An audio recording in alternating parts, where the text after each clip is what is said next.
There is another myth, which is not to know your lines.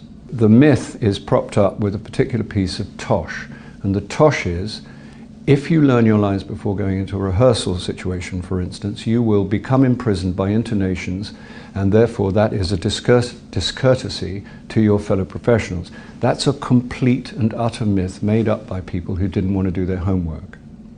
That's it. But it's entered the language and it's become refined over the years. And it's now, it's as if it's uncreative to know your lines, or uncreative to have studied them in any great depth, that we are supposed to wait for lightning, or the muse or something. Well, I operate without a muse and without lightning because I haven't got one.